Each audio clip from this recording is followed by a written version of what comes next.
a lot of different techniques you can use in the manufacturing of the UAV.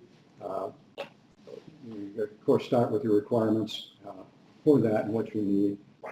Wing construction or fuselage construction, for that matter, traditional balsa mylar, foam fiberglass, composite shell, which we heard really excellent lecture from Everett Community College, and 3D printing. So I'm going to go through these and end up with some common materials. When you look at what you want to do, take a look at what type of accuracy that you think you need. Try to base that in. Sometimes it's not historical data, but maybe some past knowledge. How precise does your aerodynamic surface have to be in order to meet the drag requirements you've got? Cost. The cost for this class is mainly your time. The cost of materials is not usually too high. You want to be judicious in that way. But when you look at it, it's the number of hours you've got that's going to limit what you can do. And durability, take a look at that. We bounce a number of these off the ground from time to time, so try to make them as durable as you can. Typically, in most of the labs around, we have some pieces of these mills, lathes, laser cutters, very useful water jets for plastic and hot parts. Hot wires we'll talk about, bagging, and a lot of hand tools as well. So construction methods, balsa mylar, old way, been around for many decades to do that. Foam core with a composite skin, shown here. Composite shells, we heard a lot about. And then we'll talk more today about 3D printing also. So balsa mylar, probably not going to do your wings with this, but you may end up with a tail. It's a very open structure, like balsa wood. Choose the right balsa for that, and cover it with a thin mylar coat. If you're having problems with the weight and balance, you might look at this for tail surfaces or something like that. Okay, foam core wings. We can make them in any number of ways. We're going to hot wire them out, and I think a number of the universities have capabilities to do this. At times, for very complex shapes, we just put them on our CNC machine. Generic wings are available. You can buy them already cut. I can cover them with a whole bunch of different materials. The old traditional way was with balsa sheet. We'll take a look at fiberglass, or it could be carbon fiber covering today. You have a number of different foams that are available. The extruded polystyrene is by far the most common, well, maybe one of the two most common ones. This is things you can get down at Home Depot or Lowe's. There's no difference between the pink stuff and the blue stuff. They're the same. You buy the cheapest one that's out there. But the other one you're familiar with is the expanded polystyrene. This is sometimes called beadboard. So it's got, it starts out as hard pellets of polystyrene. They put it in a steam oven and it expands. The one thing that is different with these two is the extruded polystyrene is 1.3 pounds per cubic foot, where the white expanded is 0.85. So there's some significant weight savings in the foam, but that may not be much relative to your total aircraft. So take a look at that. When you do the polystyrene, the expanded polystyrene, you have to be careful with vacuum bagging it because you can crush it. A number of other types are available. The expanded polyethylene is sometimes used in a lot of the airplanes you buy at Walmart or something like that. Will be this because it bends. It doesn't. It's not as stiff, and so it can bend and you throw it up against things and it bounces off without breaking. Hot wires, small diameter wire. Put a current through it, and it heats up, and you can run it right through. Many times we've used a little thing like this to sculpt parts, particularly fuselages. The original way developed by McCann was to have a big bow and a nichrome wire here.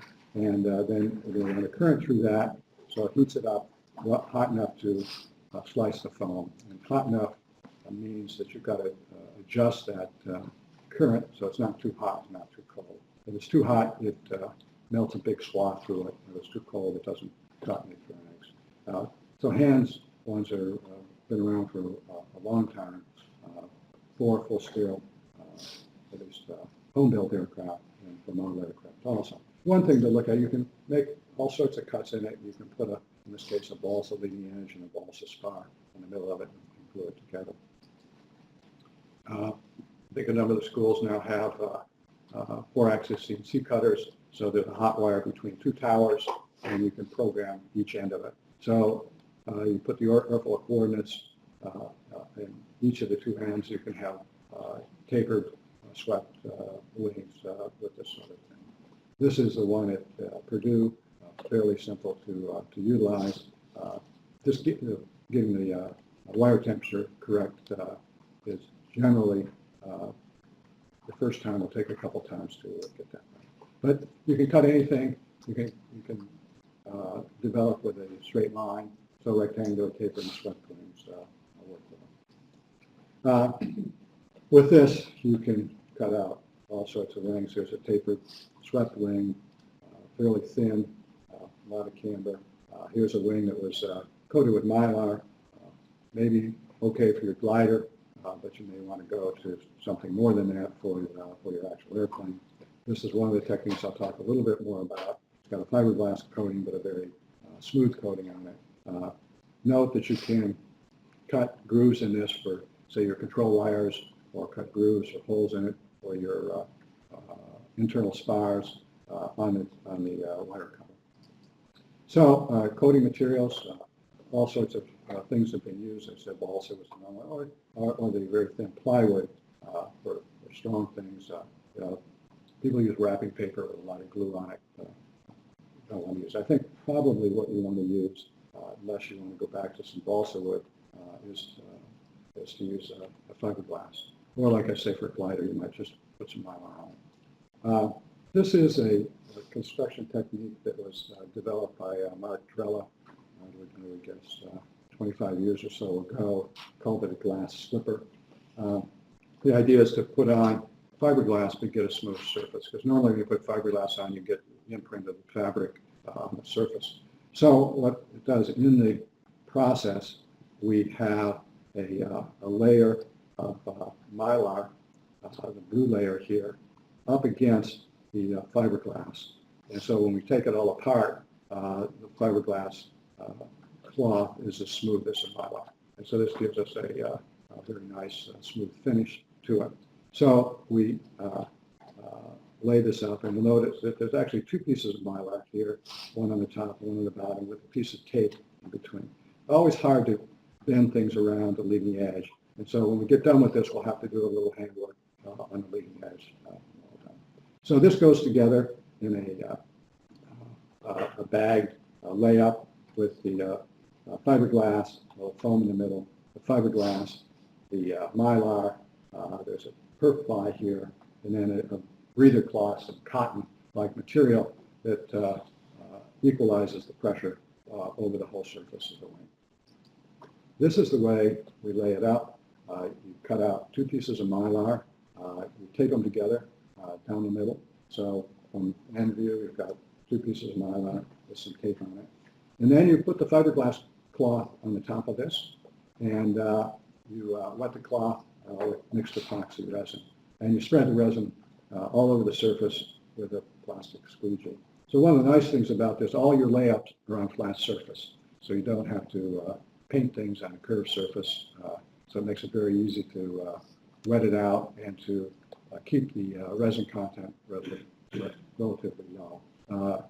You can weigh the fiberglass before you put it down, weigh the resin, and get the sort of 50-50 mix that Mike mentioned last time with Optimum. Or you can get 60-40, but probably 50-50 works about well for this. Then you're going to put it all together. You wrap it up around the leading edge, set your airfoil down, wrap one side of it, put it in a bag. We use a sleeve bag to put that in, and then bag it. But one of the other things to do, depending on your structural analysis, you can, in the hot wire process, bring the hot wire in, cut a little slit, cut a circle, come back out the same slit, and then that's a place for you to put in your round spar.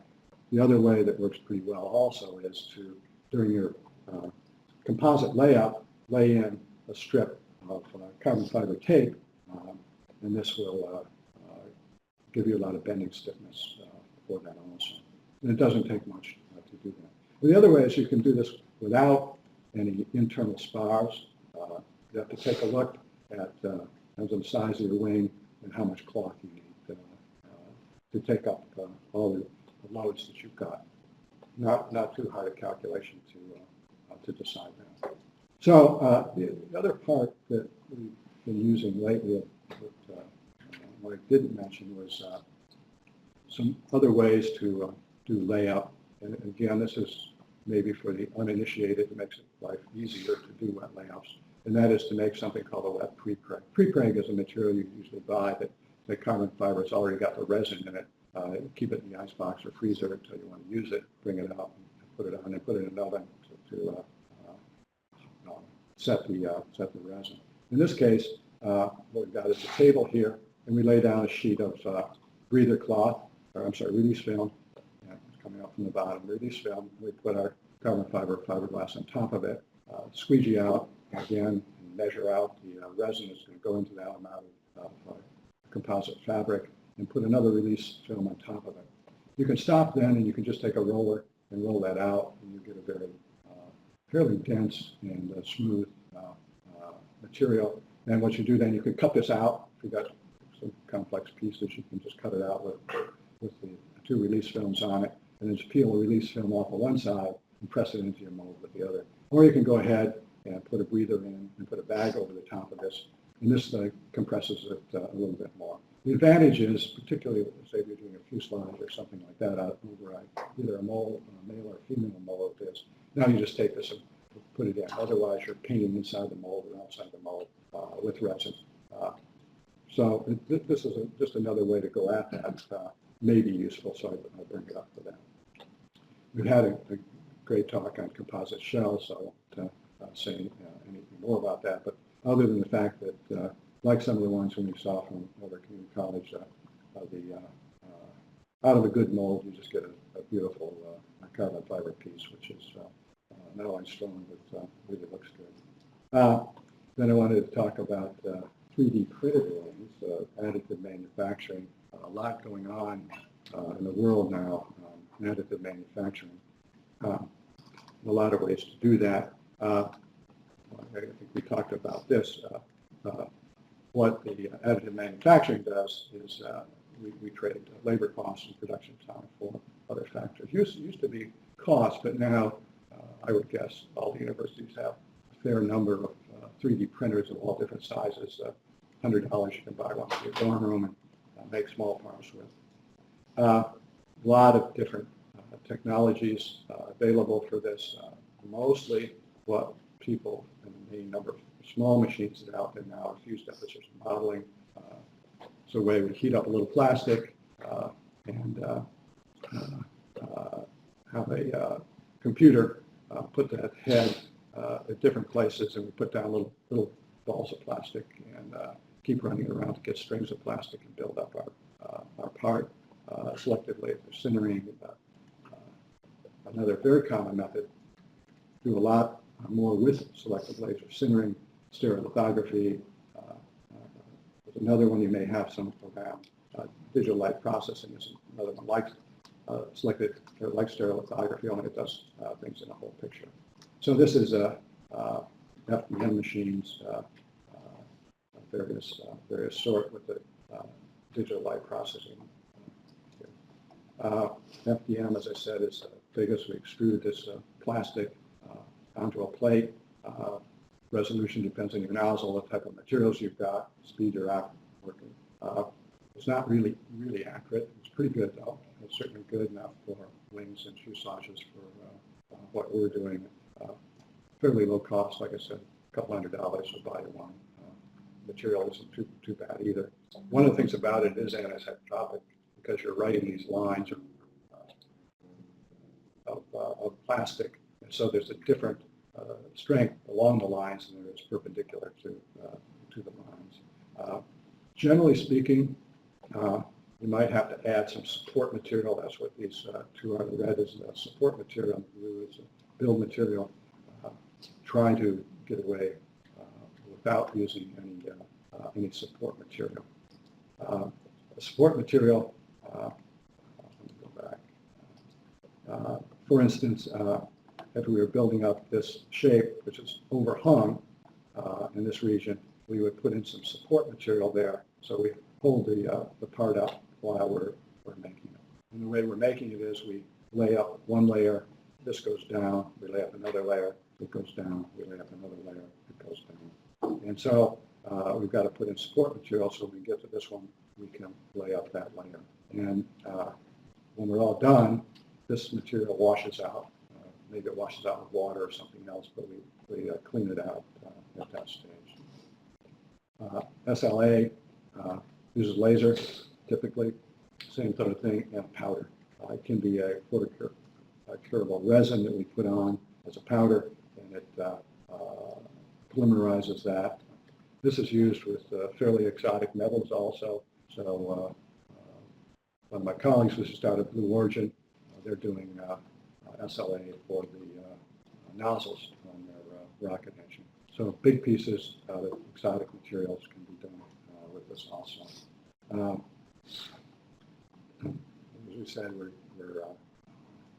either melting the metal with the laser or polymerizing the plastic, and again, there can be regions where we have to supply some material to hold the sides from falling out. Generally, the way it works is you make up a CAD file of what we're doing, and out of this, pick out the parts you want, convert that to an STL file. The STL file is the only one, but certainly the major file you make up to send to your machine. And then within the software for that machine, there's a program that slices it. So it slices it into these vertical slices. In this case, it would go ahead and make this gear-like profile, and then it would move up to the next slice and do another one. So setting up the slicing takes some knowledge and work to get that going correctly. We have an expert in that here, Phil Baldwin, but if you have some issues with that, if you haven't done this before, you're very apt to do that. So a lot of advantages. A lot of people just use this to produce a visual engineering model to see what the thing really looks like. It's pretty quick to do. Well, you make a wing or wing section in 8 to 20 hours. So just sit there and let it run overnight. Test fitting, you got to watch a little bit. You may have to come later and drill or remount some holes to get it to fit right, but you can make complex geometry. Nobody touches it while it's going on, so very nice. You can repeat that easily. Right now, there's a lot of companies out there. You send them your STL file, they'll send you back your copy. So lots of services available to do that. You can do things pretty big, and this picture is just to show you that here's a typical layup or almost a garage or a one-off car somebody was building, and they make the form by egg crating pieces they cut out, and then they 3D printed the body for it and put it together in that way. And so for us, we could, for instance, cut out the wing with its spars and ribs, and then use a thin carbon fiber over the top of that for our skins, and we wouldn't have to print the skins. So a lot of things going on in terms of 3D printing for aircraft. Many airplanes have now been built and flown with this. This is one of our previous teaching assistants, Eli Cohen, built. Fairly simple-looking aircraft. This is your traditional wing on a stick, and with a pod here and a reverse propeller. Did pretty well. Actually had a retractable landing gear on it. Like I said, you can print out the normal wing looks like your balsa wing and then put a coating on it. People put the mylar on this, but you could put something more than that. These are all FDM built. You can use either the ABS or PLA material for these. This is one of my favorites. One of the things you get to do with 3D printing is you can make really exotic shapes fairly easily.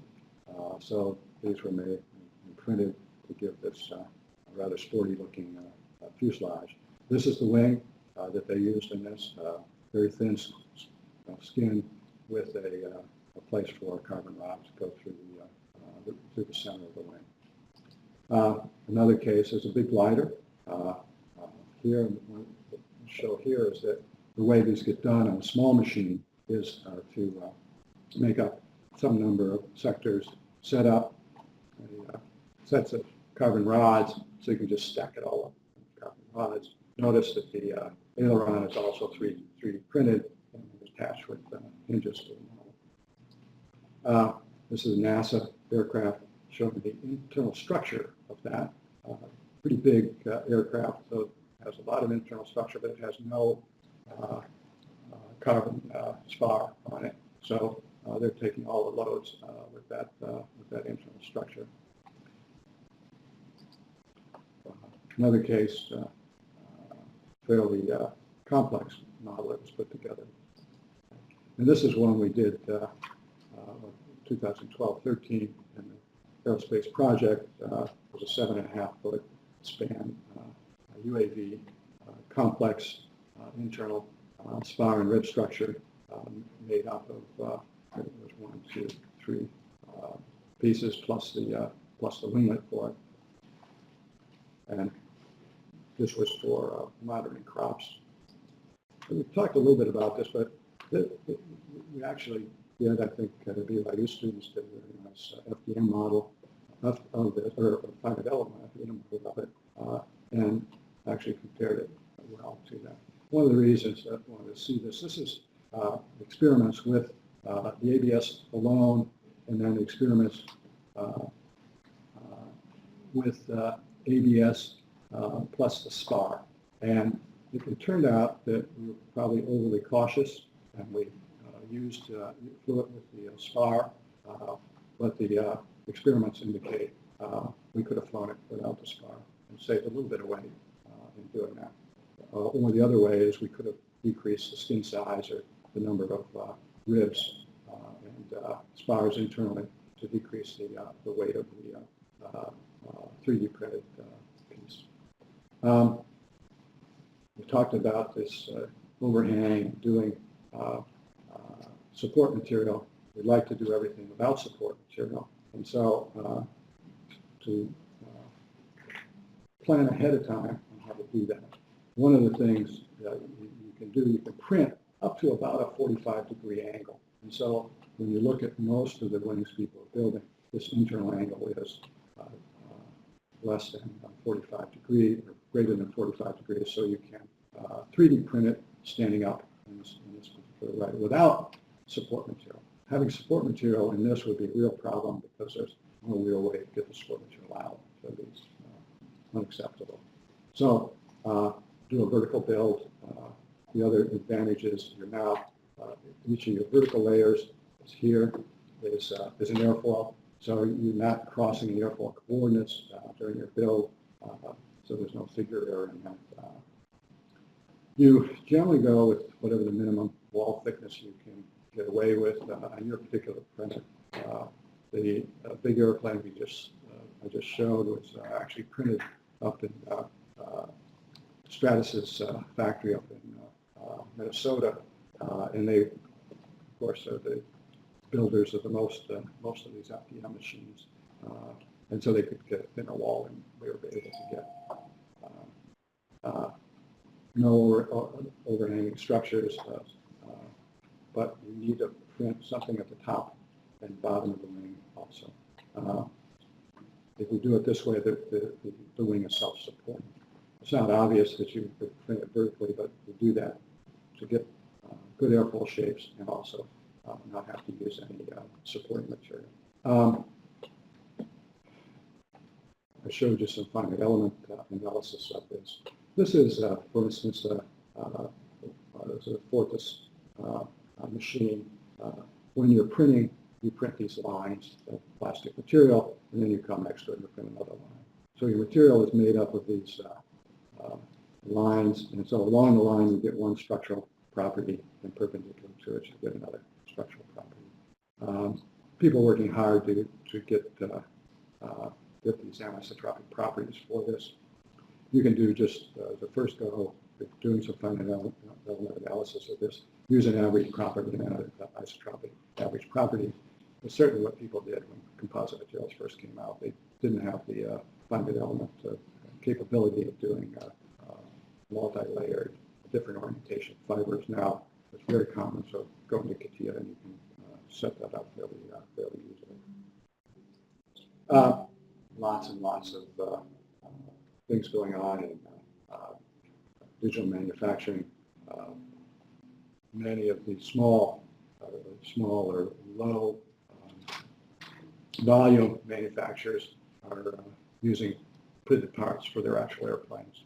So internal parts, air conditioning ducts, and things like this, which are complex piping, they 3D print those now. Certainly, Rolls-Royce did a big engine case, combustor case, maybe a meter and a half to 2 meters in diameter with one of the additive manufacturing processes. Wanted to mention, although there's penalties for these different techniques. As I said, the typically model airplane built balsa mylar has a weight per wing area. That's what this is. So for every square inch of wing area, you get a weight of 0.021 ounces or 1,000 grams per square meter. So this is kind of the lowest you're going to get. So some of the airplane contests, particularly the SE heavy lift, where weight is absolute premium, pretty much always limited to balsa and mylar just because of that. The foam fiberglass is a little bit heavier, 13% heavier than that. This is some of the measurements in our lab. Certainly, if you're making these out of something, weigh the wing, send us the results so we're trying to keep a database on how to make these and how to reduce the weight of some of these in various ways. 3D printed, we're actually 60% heavier than the balsa mylar for a wing. This may or may not have a huge impact on your aircraft, but it's certainly going to make it heavier. It's a matter of how much the wing weight is relative to the total weight of your aircraft. I think that this number could be brought down some with thinner skins, but what we really need to be able to do is we've got a structural analysis to know how thin we can get, how few ribs we need to put, and whether we want internal spars or putting that also. And I also just put in some of the other materials. These are several types of foam materials you'll find out at Menards and Home Depot. So that in the expanded polystyrene, the normal pink stuff is said about 1.3 pounds per cubic foot, but they have a heavier one, and so it is compressive strength is up, and they have a green stuff that's really really hard, and then the white expanded here, and then just some numbers for cloth and resin. So as you're beginning to look at your construction techniques, you can go in and be able to get an initial estimate, at least, of the weight of your particular parts. Fuselage. One way that I think we're going to talk about is to build up laser cut interlocking fuselage pieces. You've got a laser cutter or even a CNC machine to cut these out. You can route out the parts and snap it together. Works pretty well. One thing that you might look at, particularly for your foam glider, or your glider, that you're going to do this semester, is use a foam board. A number of teams have used this in the past. This is the stuff poster board that you use. You can get it out at Walmart or Dollar Tree. Cut it out, score where you want to bend it, and just bend it around and score the fuselage. We've actually used CAD. You go into CATIA, you make a sheet metal model, and CATIA unfolds it. So So you unfold it to get this, and then you put that on your CNC router and cut it out. You can also go in and score the bend lines down to take off the initial thickness of the paper on the inside where you're bending, and then you bend it out, glue it together at the bend lines, and you've got a fuselage. So here's one of the fuselages that we've done in that particular fashion. Comes out nice. Old-time wing mount. Says put some rubber bands around the wing, put it on. Works very nicely. Also nice that when you hit the ground, the wing pops off without breaking. So that helps a lot. Coroplast is another material. It's been used. It's a plastic material. Again, you can get it at Menards or a plastic shop. It's a honeycomb-like or longitudinal cord material. It's fairly light for plastic. Easy to cut, easy to glue together. Nice material to use for some things. Composite shells we've talked about. This one is a little bit different. It's kind of an interesting one. This is originally a commercial aircraft. They've changed what they do now. But what they did was make the fuselage out of printed circuit boards. Fiberglass printed circuit boards and put it together. But they used the printed circuit board on the inside to do all their wiring. What you're going to find out is you've got a mass of wires on the inside. And so this is a multifunctional structure. That is, it satisfies the wiring plus the provides the structure for the fuselage. You can print your fuselage several number of parts. Encourage you to do two things. Think about how you're going to put these two together. Seems to be one of the things people forget about, that they've got to somehow attach these together. They've got to be able to get at the inside. These, again, are printed vertically, stack them up, and we can print them. We can put trays in here to put all your components on, put trays in, the tray can slip back out. You can, if you've got a lot of things covered up inside, easy to do with this. You may need some cooling, so you want to put an aqueduct or something like that to get your motor controller of the things that are getting hot. There could be your payload, depending on what your payload is. Again, we're just building this up. Ribs are self-supporting if you put the angles on it, so you want to do that. You can put in discrete bulkheads. You could add bulkheads later. Add supporting. I think you want to try and build this without any supporting material. You can see there's an aqueduct here to bring cooling into this. You can take a look at this. I just keep putting these together so that you can go out and begin to get weight estimates for your various components. So I asked Phil what else I missed. And it's a short list. The things that people forget about, your control surfaces, and people have asked about that. So how do you make your ailerons? You can print them, or you can make a foam and fiberglass, or you can put them in a mold. 3D print them. And think about how you're going to put the hinges and control horns on. If you think about that ahead of time, you actually put it in your CAD drawing, then when you 3D print it, it'll be there. It makes it look much, much easier. Holes in the right place. Maybe a little undersized, depending on, because the accuracy of the 3D printers. Servos, same thing. Where are you going to put them? Why not build that into your 3D print as you're going along? Wires. We forget about wires. We forget about the space they take, and we forget about the weight. All of those are significant. You're going to have a bunch of wires stuffed into this thing before you're done. Think about it and think of where you're going to go. When you weight, all these other things come into play. You had to put some extra epoxy on to keep things from falling apart, and it starts to add weight. Carbon fiber, I think somebody asked about, if you use a carbon fiber fuselage, you're going to have to get your antennas outside of the carbon fiber. Otherwise, it works fine.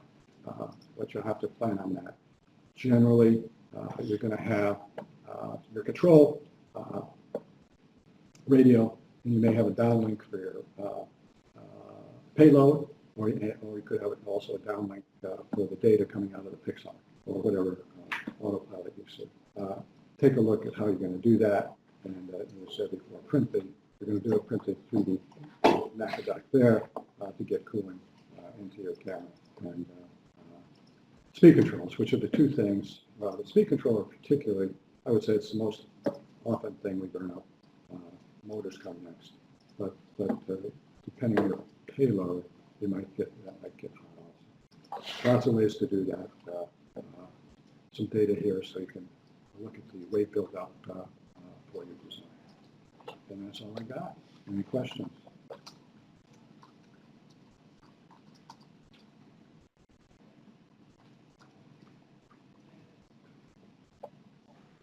Hey Phil, this is Marcin from Clemson. We are actually doing a 3D printed fuselage ourselves.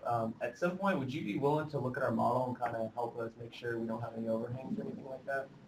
Yeah, sure, no problem. Just you can send me your model as an STL sometime and can take a look at it. And maybe with what you might think how you guys would print it, take a look, take some screenshots and send it back. Probably the easiest way. Thank you. Yep.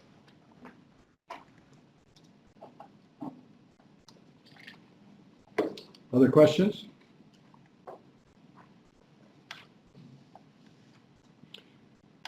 Well, Clemson, you just asked the question about the 3D printing. What techniques are you going to use for your glider this semester? Can you say that again? Sorry, we had some noise here. Well, you're going to build a glider this semester. What methods are you going to use to make the wing? So right now, we're just doing the fuselage as 3D printed, and we are actually doing a test print right now and are planning on having that as our glider model. We're doing it in a kind of lower strength material to test it out a little bit cheaper. That's great. I think one of the things you want to do with this glider is try things out that would be on your final aircraft. You know, there can be a little less fidelity or something, but great way to reduce risk later on next semester when you're building the full thing. You've got some experience and have knowledge to overcome some of the difficulties that you run into. How about BYU? What techniques, build techniques are you doing? For the glider, we're probably going to use the CNC hot wire foam cutter. I know we're talking about doing some 3D printing on ours as well, so we'll try that out, see how that goes. Good, good. Okay, Georgia Tech? What techniques are you going to use?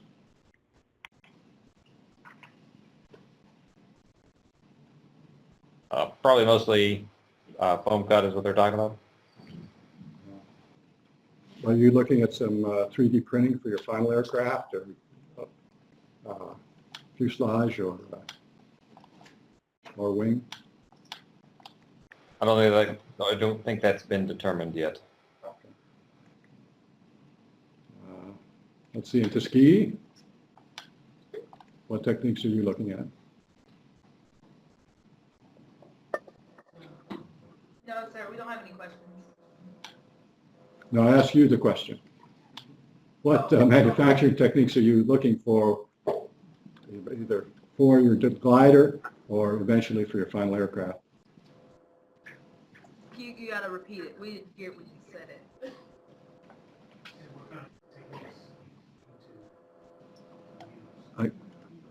What manufacturing techniques are you thinking of using?